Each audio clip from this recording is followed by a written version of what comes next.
Last week I did a short study of Game of Thrones. It was a common man's study, a working man's study of Game of Thrones.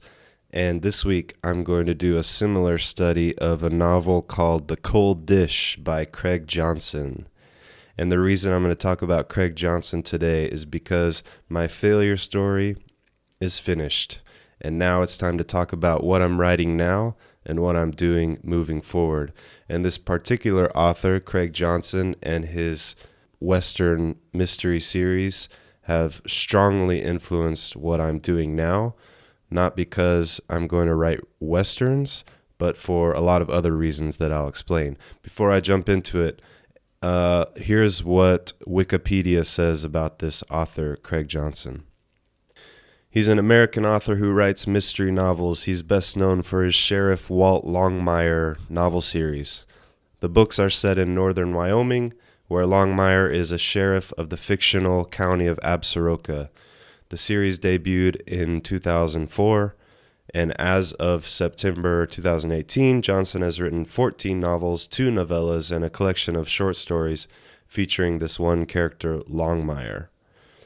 In 2012, the series was adapted into a television series, and Johnson lives on a ranch he built in the small town of Ucross, Wyoming, population 25.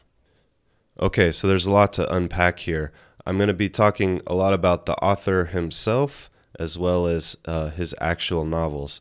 But I want to start with the story. You know I love reading beginnings of novels and just the first few sentences and seeing how other pro authors hook people, how they kick off a story. So the very first novel in the really popular Longmire series is called The Cold Dish. So I'm going to read you some of the first few sentences from The Cold Dish. Here we go. Bob Barnes says they got a dead body out on BLM land. He's on line 1. She might have knocked, but I didn't hear it because I was watching the geese. I watch the geese a lot in the fall, when the days get shorter and the ice traces the rocky edges of Clear Creek.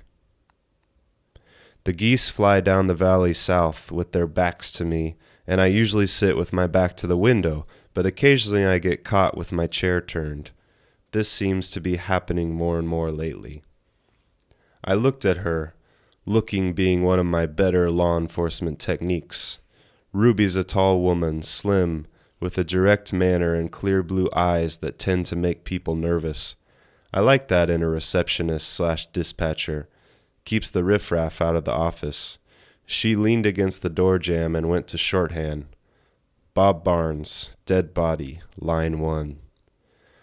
I looked at the blinking red light on my desk and wondered vaguely if there was a way I could get out of this. Did he sound drunk? I'm not aware that I've ever heard him sound sober. So the Longmire series is they're westerns in some of the traditional ways. For example, they take place in northern Wyoming, and they feature a strong, tall, handsome protagonist, emotionally closed off, tough guy, strong guy, who carries a gun with him all the time. And they don't ride horses all around, but it's about as Western as you can get in modern day America. You know, their technology is not all up to date there, and it's a modern day Western. But besides being Westerns, these are they're not romances, they're not thrillers, these are murder mysteries. And so that's a pretty damn good hook, I would say, if you read that first scene. And the very first line is Bob Barnes says they got a dead body out on BLM land. He's on line 1. So really good example there of how the author just gets straight to the damn point. This is a murder mystery, and what do you need in a murder mystery? You need a dead body. You don't always need a dead body, but it's the most powerful, most common thing is to start out with a dead body. If you watch any of those crime shows like NCIS or CSI or whatever the other ones are called, the way they always start is usually with the villain or some scene showing the tragedy that happens. They give you the dead body right up front. That's just how it goes. That's the formula for a good murder mystery story. And it's worked for a million years. And the best writers use it. And there's no shame in doing the same thing because people love it. It's very effective. So, Craig Johnson, I remember last week I talked about Game of Thrones and how it was fascinating to me to look at this huge series of these 5 massive novels and then this 8-season-long television show, and then to look back and wonder, like, how did it all start? How could you even start something this massive? How could you begin it? How would you hook readers into this big universe? And so here with this first novel, The Cold Dish, it's a great example of there are certain things in writing that just work. And Craig Johnson, who has found as much success as anyone could ever hope for as a novelist, he wasn't trying to reinvent the wheel on his first novel. He was trying to do what works and give people what they like and give people a good murder mystery. And so he did a fantastic job of that by starting off the first novel with a dead body. And what this also does, what I've learned to appreciate as I've studied more about the writing craft, is it makes a promise for the reader. And promises are all about managing expectations, and that's what you're doing with genre. So if someone buys a murder mystery, everything from the title of the story to the cover is huge, because if you look at the cover, it's going to tell you what genre you're reading so that you know what to expect. And that's how to make readers happy, is not exactly to wow them or to surprise them. Actually, you don't really. In some ways, you want to surprise them, but in the biggest way, you want to give them exactly what they expect. And the best way to get bad reviews or angry readers is to give them something that they don't expect, is to make them think they're reading a murder mystery and then to give them a sci-fi novel instead. That's a surefire way to get people angry at you and to get bad reviews. So when you look at the cover of this novel, The Cold Dish, the packaging of it, the title, everything says murder mystery.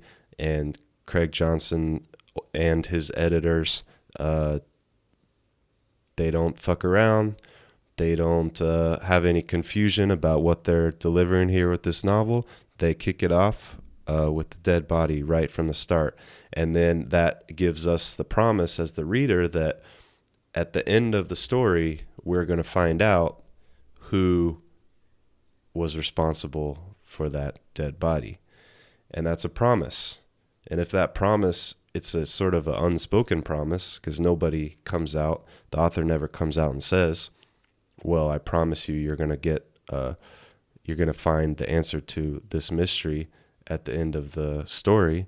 But it is a promise, and it's a really strong one. And if we don't find out who gets who committed the murder by the end of the story, then the reader's going to feel unsatisfied, and they're not going to read his next book. And that's something that I've been trying to learn about, and that new writers have to learn, is that especially what you talk about in the very beginning of your novel, when you're setting the tone, a lot of what you're doing is you're making a promise to the reader. If you bring up some sort of mystery in the first paragraph, whether it's a murder or not, any kind of mystery, then the reader's going to expect that mystery is answered.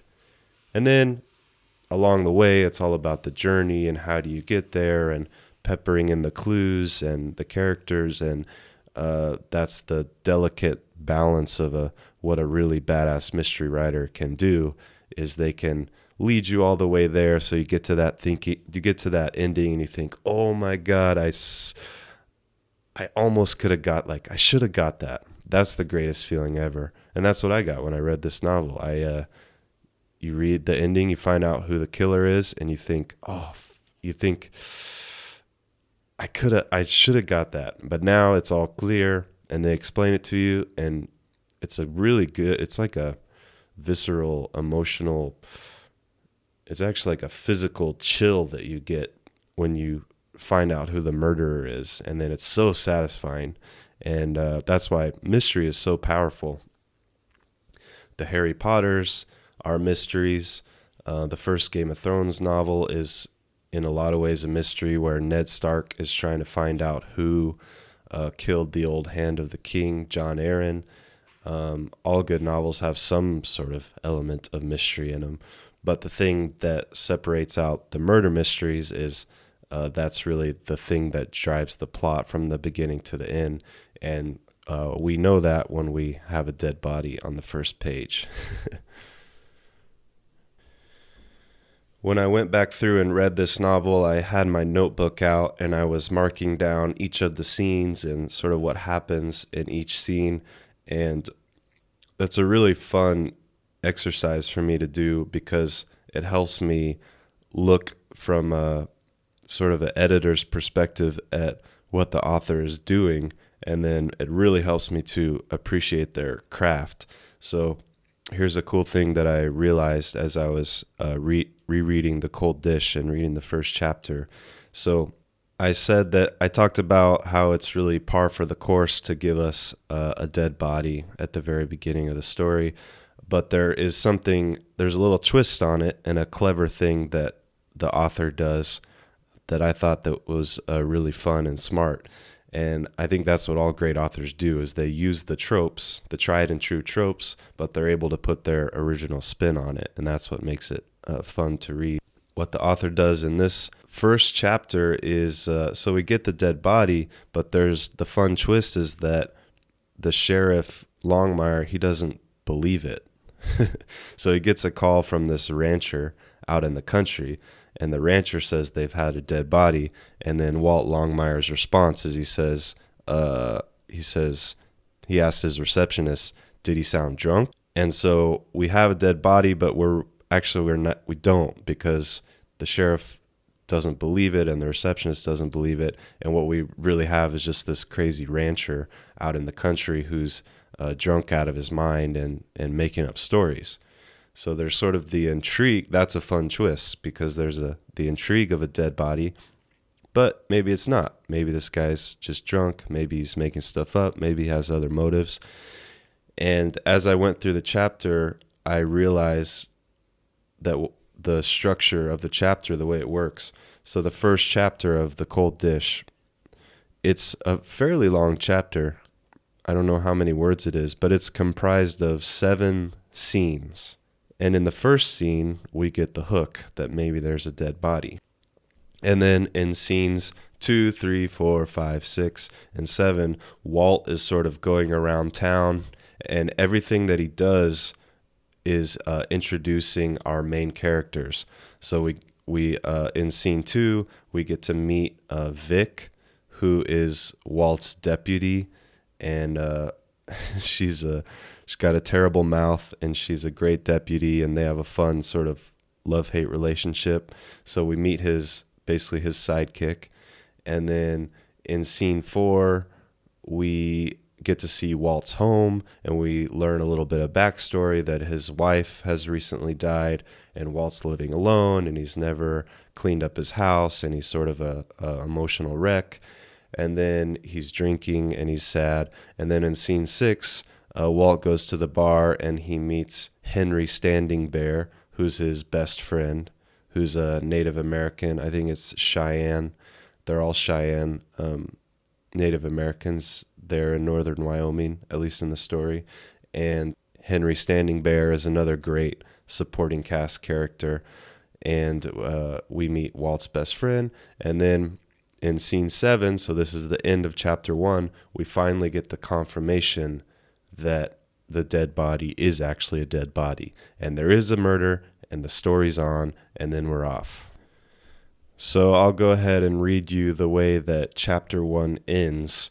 What happens in chapter 1, just to sum it up real fast, is that Walt doesn't believe there's really a dead body, and he sends his deputy out to investigate it. So she has the crappy job of driving all the way out into the country and talking to this drunk rancher. And meanwhile, the sheriff, Walt Longmire, he's at the bar, and he's actually flirting with this woman, and his best friend, Henry Standing Bear, is tending bar. So Walt's there, and the fun dynamic to it is that Walt's waiting for a call from his daughter.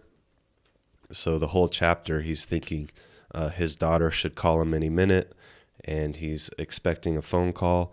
And so at the end of the night, he's at the bar, and he's flirting with this woman, and a phone call comes into the bar, and Walt thinks that it's his daughter, so he's really excited to talk to her. But the twist is it's not his daughter, it's his deputy, Vic, who he sent out to the country, and she confirms that it really is a dead body. So let me read that real fast. It's an awesome ending to the chapter. We sat there for a moment, allowing the crackle and roar of my parental self-satisfaction to fade into the soft glow of friendly conversation. Her hand was still on my arm when the phone rang. "Looks like your daughter tracked you down." The hand went away. I watched as Henry allowed it to ring the second time, then snatched it up from the cradle. "It is another beautiful evening here at the Red Pony Bar and continual soiree. How can I help you?" His face pulled up on one side as if the receiver had just smacked him. "Yes, he's here." He stretched the cord across the expanse of the bar and handed me the phone. His eyes stayed on mine. I nudged the phone between my chin and shoulder with one hand, took a sip of beer with the other, and swallowed. "Hello, Sugar Blossom." "Hello, shithead," the voice on the other end said. "It's not a dead sheep."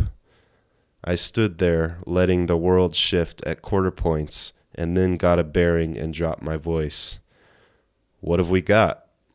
Every eye in the bar was on me.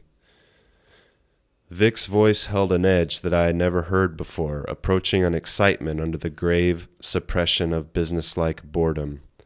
Male, Caucasian, approximately 21 years of age, one entry wound characteristic of maybe a 30-06. There's a few more lines of dialogue there at the end, but I think you get the idea.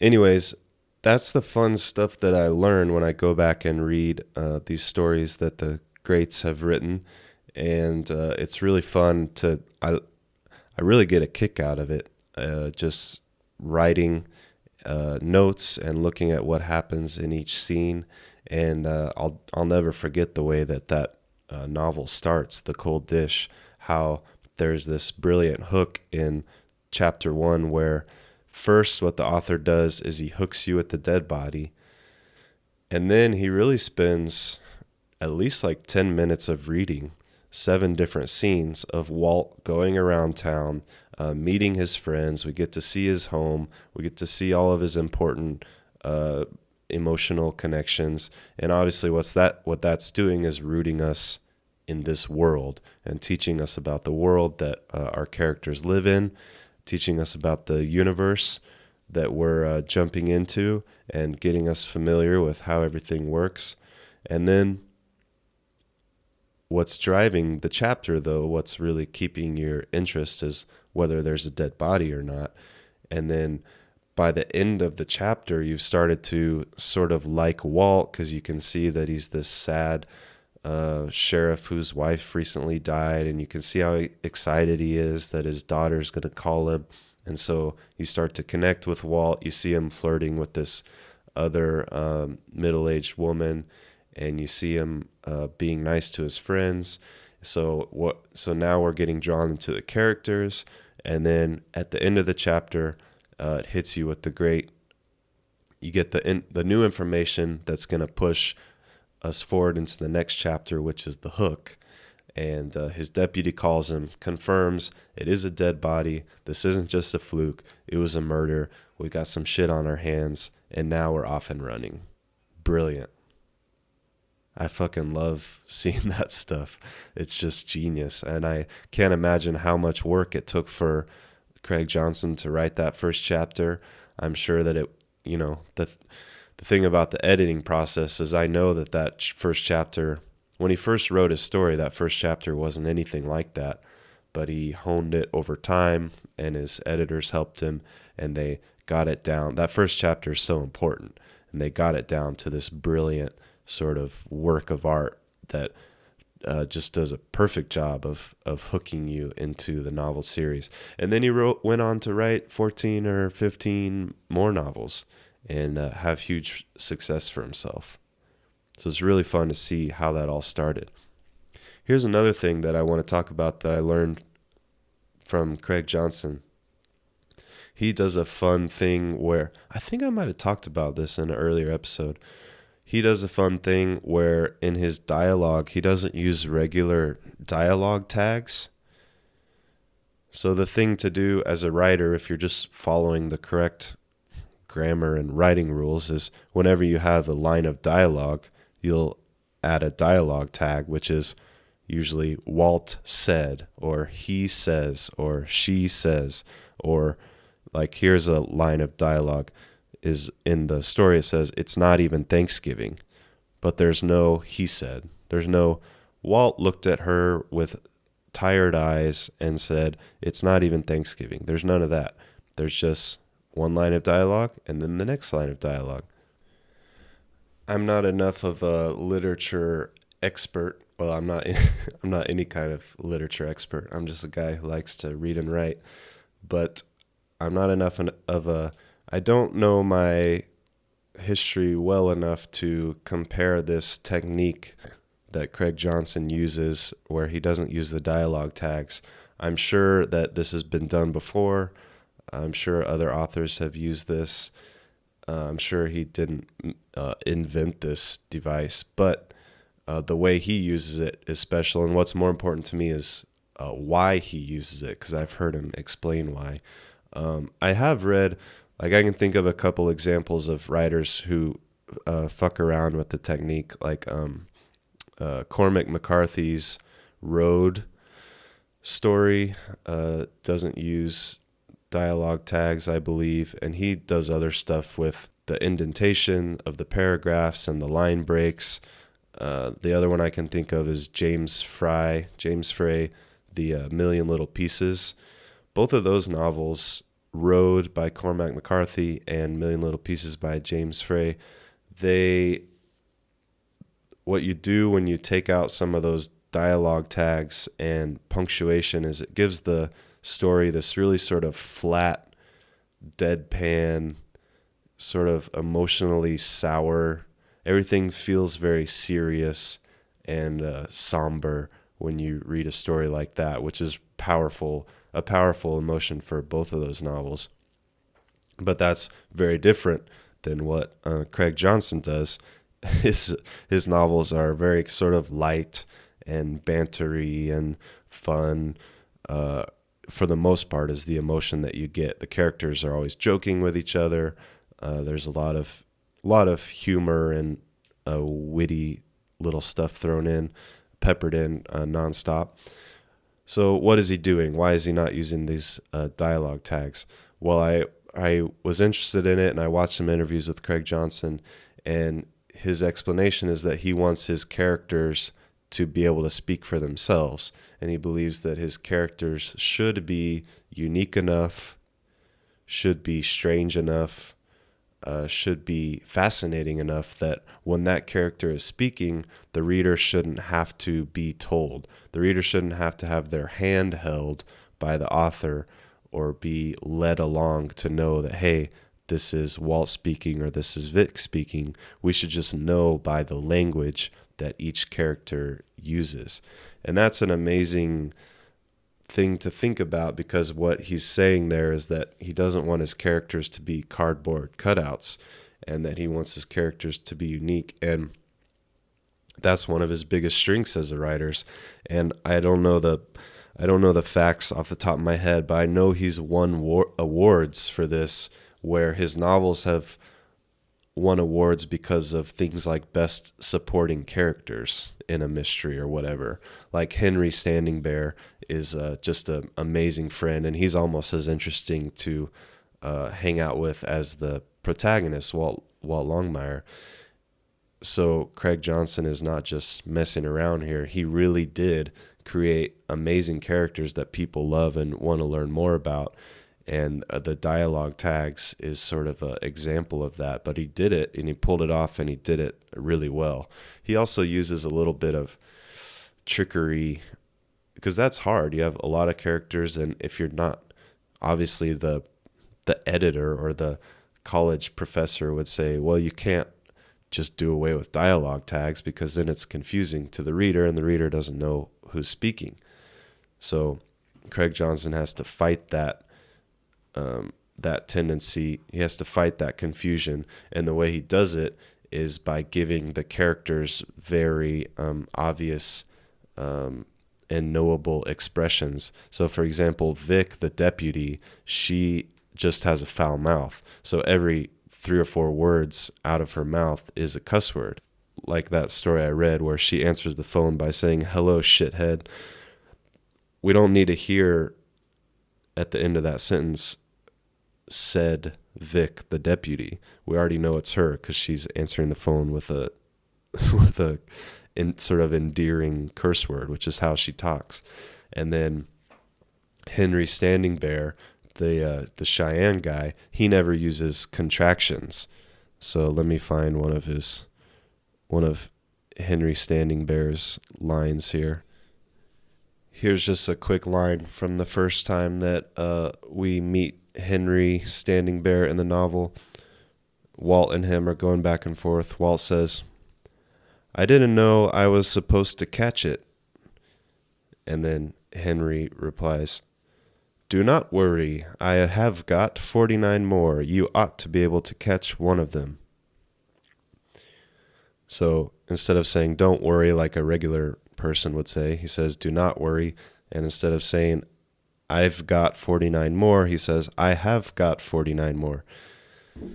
So those things are kind of tricks and devices that Craig Johnson is obviously using to make it so that the reader is not confused. But I think the more important point is that also those things are really endearing for the reader. And when we find out something quirky about that character and we know how they speak, that makes us connect with that character. And that's a huge mistake that early writers make, and that I made a lot, and that I still make, is it's hard to create characters who have full personalities and who aren't just cardboard cutouts. And my editor talked to me about that in my first novel that I worked with her, Turtle Island, which I talked about. I had a character who she just didn't really want anything, and she didn't have many opinions, and when she talked, it was like anybody could have been talking. And it wasn't just that character was boring, it was that my 2 main characters, they really spoke the same way, and I hadn't differentiated them very much, even though they should have had that. They did have their obvious differences, but in the dialogue I didn't play that out. And that's something that great writers do, and all young writers have to learn about. But those are fun lessons, things that I can pick up on and try to use in my own toolbox. I'll use dialogue tags in my stories, but it's the idea about having the strong characters who are easily identifiable to the readers. That's the important takeaway. So why am I talking so much about Craig Johnson and the Walt Longmire novels? I don't want to write Westerns. Westerns are not my favorite thing in the world, although everybody loves a mystery, a murder mystery, so that's why I can read these stories and really enjoy them. I've read, I think, 2 of his 14 or 15 novels. I read 2 of them, and I liked both of them. It's not because I want to write Westerns, but Actually, I'm more fascinated by the author himself and how he's built the fictional world as it relates to his own world. So here's what's fascinating. It said in his Wikipedia bio, it says, Johnson lives on a ranch he built in the small town of Ucross, Wyoming, population 25. So what Craig Johnson did is he created this fictional universe that's a lot like the universe that he lives in. So he actually does live in northern Wyoming in a tiny ass town. And Walt Longmire, the sheriff, lives in northern Wyoming in a tiny ass town, but he's changed the names and he's moved things around. So he's not writing exactly about Ucross, Wyoming. This is the fun stuff you can do in fiction, is that you can change all of the factual details, but you can still get the heart. What's the important stuff? Well, the important stuff is, what does it feel like to live in a small town like that, where we don't get good cell phone reception and we don't have all the latest technological advances, and the sheriff can walk down the street to the one bakery in the middle of town where this woman who owns the bakery that he's known for 50 years and knows all of her family members, she can just give him the special. She knows what he wants and she gives him the food, the same thing he orders every time. He gets that sort of hometown service. And then also the dynamic between the Native Americans and the Cheyenne Reservation, and the Native Americans and then the non-Native Americans, the white people who live here. That dynamic is a really important one that's played out in the novels. And so all of those things are the important things, the important factors of what it's like to live in a small town of northern Wyoming. And Johnson knows about all that because he does live there and lives through that. And I thought that was amazing how he created a fictional world that was similar to the one he lives in. And that way he gets to write about what he knows, and he gets to write about what he loves and what's important to him. But he's not actually writing about his friends and family. And I saw I had listened to a few podcasts from Craig Johnson, just interviews that he's done. And I heard him talk about this. I thought this was really funny. There's an annual festival, and it's called Longmire Day, and it's held in the small town of Buffalo, Wyoming, which apparently is the inspiration for, I think Durant is the name of the town in the book. And then it says, in Wikipedia, it says close to 12,000 people attend the festival each year, including the author, many actors from the TV series, and on occasion, the publishers and producers. So when you think about what Craig Johnson has done, that's really fucking amazing. I mean, now there's, in this small town in northern Wyoming, there's this annual festival where thousands of people come, and there's even Hollywood actors and producers there who do the TV series. And it's this exciting thing that this small town in northern Wyoming does. And it's all born from his stories, really from this first novel, The Cold Dish, that he wrote who knows when none of this existed and the TV show didn't exist and nobody knew who he was. He wasn't a famous author. And that just blows my mind that an author can do that with their fictional words, that they can write something and then it can have that much real world impact on people. And the reason I have been thinking so much about that, and the reason I love that example, is that I also want to write about things that I know. I also want to write about things that are close to home with me. And it just makes sense to me on a sort of, no-brainer level. It's just write what you know and write what you care about and what you're passionate about. And I had this revelation maybe, I guess, over the winter as I decided to cut loose the Jamie Ray Damon Hunter novel that I had been working on for so long. So the first two novels I worked on were sort of epic fantasy. I would call them epic fantasies. They didn't have castles and knights, but they were fantasy trilogies that I had planned out, and they're set in sort of a pre-technological universe, and they had some of those tropes, like the main character, you don't know who the main character's parents really are, and then the reveal comes out later, all those kinds of things. And so over the winter I was feeling depressed because I had written two novels and not published either of them. And one of the biggest victories I had between novel one and novel two is, I told you in novel two, I was able to just figure out the ending. And I said, I'll just write this thing as fast as I can, as quick as I can. I'll rush to the end. And I just made it, what that did was I made it easy on myself. Instead of setting up this whole 12-book series and getting lost and getting frustrated, I allowed myself to tell a short story, and that helped me finish that second novel, and that was a success. It's still a success. And so over the winter, when I was feeling depressed, I was thinking, okay, I'm got to work on the next project. How can I make this easy on myself? And what I decided was that I wanted to write a little bit more of what I know, and maybe I should go away from this epic fantasy thing, and I should write more of what's familiar to me and what's interesting to me.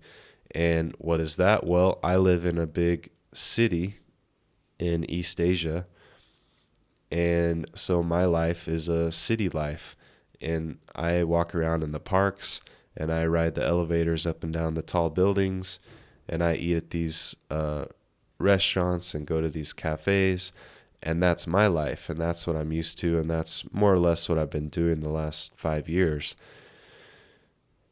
And then it just kind of struck me that, like, the best imaginable thing I could ever do would be to write this long-running novel series. Like Craig Johnson's life, his Wikipedia page is what I aspire to. That's the most amazing thing I could imagine. If I could create this fictional world and then all these long-running novels to the point where there's a big annual festival every year, where people are coming to celebrate my stories, that's like the writer's that's one of the writer's dream, and that's my ego. That I think all artists have to have some ego, and they have to tap into that ego to think, well, I could do something that's worth, that other people should read or should see or should experience, because I'm capable of making something like that.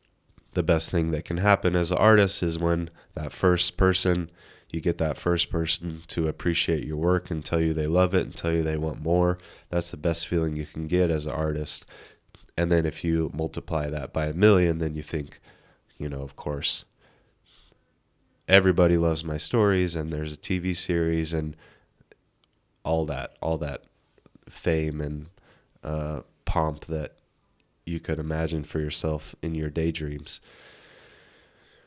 And so I thought that was really fun and smart what Johnson did, where he created a fictional world. It reminded me of like Gotham in New York City, like of the Batman series. It's pretty much Manhattan, right? But it's called Gotham.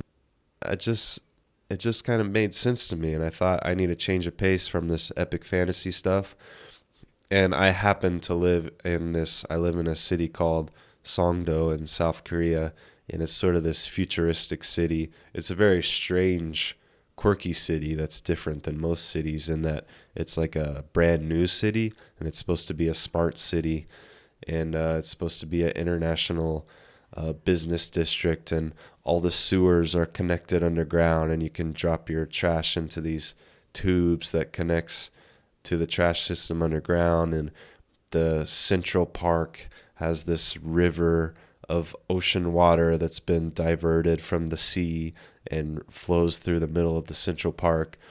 And there are all these fascinating looking skyscrapers that fill up the city. And it's a really weird and interesting city that I live in. And I want to write about that. I want to write about what's familiar to me. But obviously, I don't want to just write travel memoirs or journal entries. I still want to write. I still love fantasy and I still love fiction, and that's what gets me excited. And that brings me to the point is the ideas that I've been thinking about going forward is, for a while I've had this idea about writing stories where the world is called Tomorrow City. And Tomorrow City is actually, when I first moved to Songdo, there was this really cool sign. I loved it. They had the letters outside in the middle of town. It said Tomorrow City. And they've since taken it down. It's not there anymore. But that was the idea for this city, that it would be sort of this city of the future, forward-thinking, green city, prosperous economic zone, all this stuff. And then there's a lot of debate about how much they succeeded with that project. The city doesn't look exactly like they planned it out to be.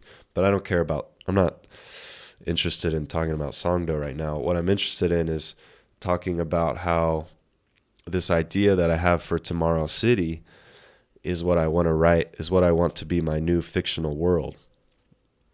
And so my new stories that I'm going to write, it's going to be a city a lot like the one that I live in, but not the same. And it's going to be called Tomorrow City. And it's going to have a lot of fantastic elements, the things that are interesting to me. So there's going to be some futuristic sci-fi stuff, but there's going to be the same fantasy elements. There are going to be supernatural creatures, weird goblins that sort of haunt the parks. There are going to be werewolves and vampires, and there's going to be these amazing parks and sort of forest spaces which still allow me to write in sort of the outdoor setting that I love. But there's also going to be the societal hierarchy and the things you experience in a big city, which is, people dressing in fancy clothes, eating at fancy restaurants. There's sort of an affluence to a new modern city like this, where people are driving nice cars. There's a lot of big business here. So there's big hotels, big corporations, and all the business people are coming down at lunch hour in their tuxedos and getting espresso at the cafes and eating at these fancy restaurants. And those are the things that are my daily experience that I want to transform into this fictional world. And so that's why reading Craig Johnson and these Western mystery novels have really helped me change my mind and change my focus, not because I want to write Westerns, but because I think it's so cool what he did in creating this fictional county, Absaroka County, which is so close to home for his own experience that he can really get excited about the content of his stories. And I think it'll be a really good experiment for me. I think it'll help me get more excited.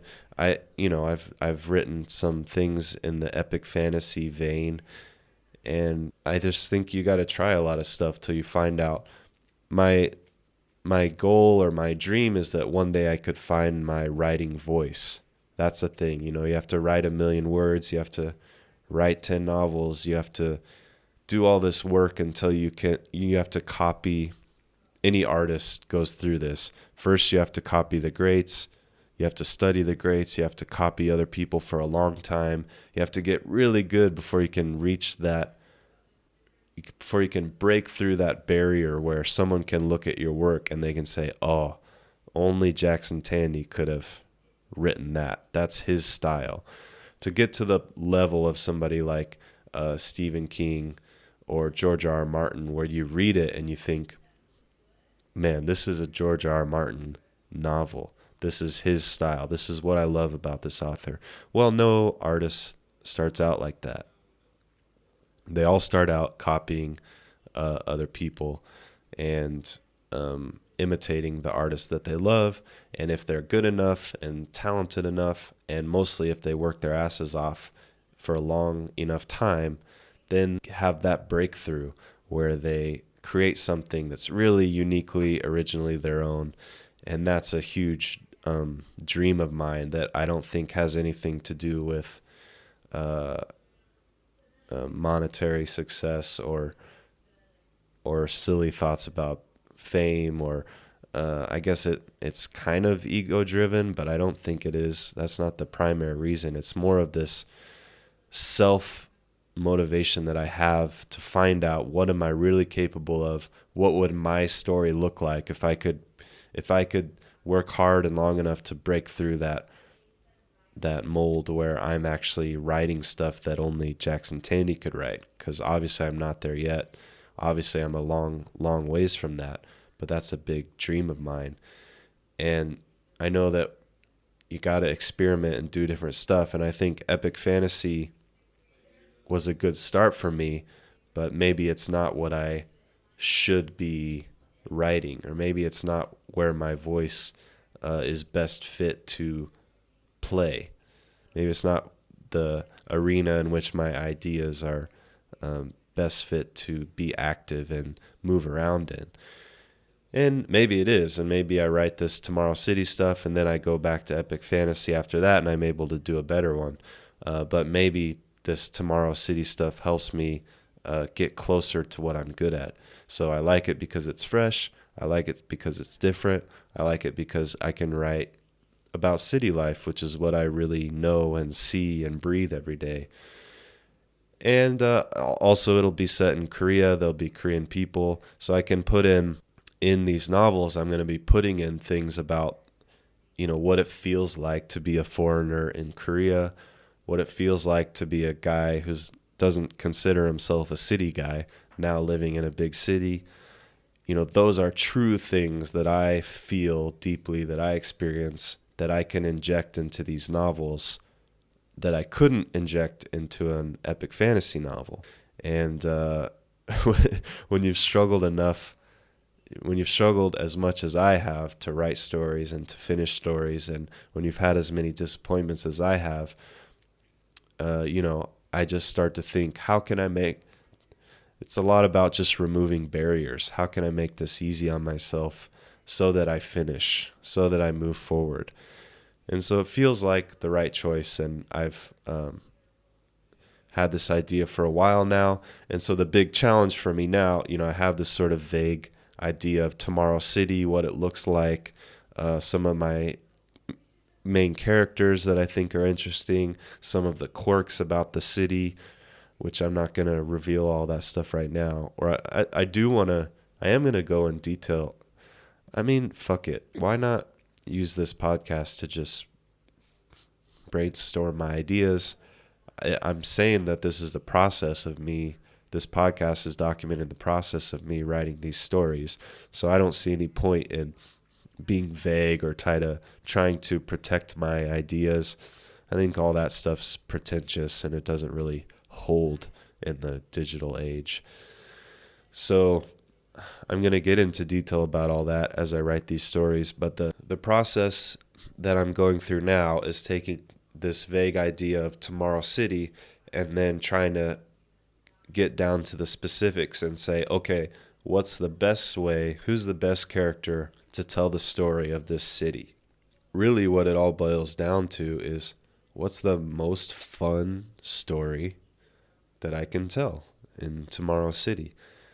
And so I'll brainstorm an idea, and then the next day I'll brainstorm another idea. And as I do that, as I write all these ideas, certain things start to pop out to me that, oh yeah, I like this. I don't want to lose this idea. And I'm slowly starting to form an idea of the story that I want to tell. So I want to talk a lot more about that coming up soon, how I'm going to turn these vague ideas into specific stories that people can actually read and enjoy. But I think that's probably good for today. I had a lot of fun going over The Cold Dish and learning from Craig Johnson. just learning from the masters, man. That's what I'm trying to do. Trying to see what other authors have done well and take as many scraps, take as many tools from their toolbox as I possibly can. So I hope you enjoyed that, learning a little bit about my process and how I look at these novels and try to break them down and try to get inspiration. And what really surprised me when I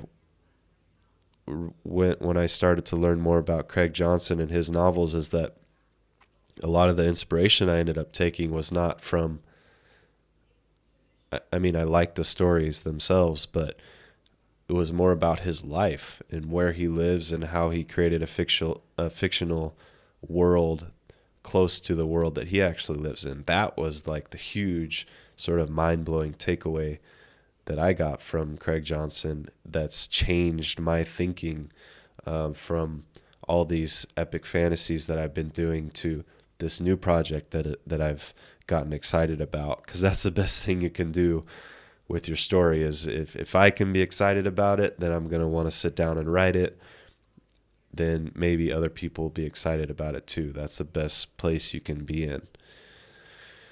So I am excited.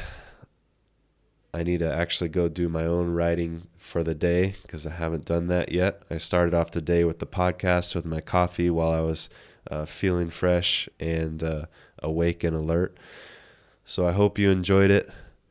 As always, I will be back next Wednesday. I'm always posting these on Wednesday.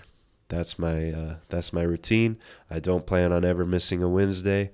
I'm excited to be back next week, and you have not heard the end of me yet. Thank you, everybody. Be well. Thank you for your comments. I got a couple comments on YouTube this week that just really made my day. And I've had a couple reviews on iTunes and some Instagram messages from other people who've been struggling with their writing and who identified with some of what I said. And that stuff just, it really is fuel. It keeps me going. And I love hearing from you guys. So thank you so much. And have a good night. Until next time.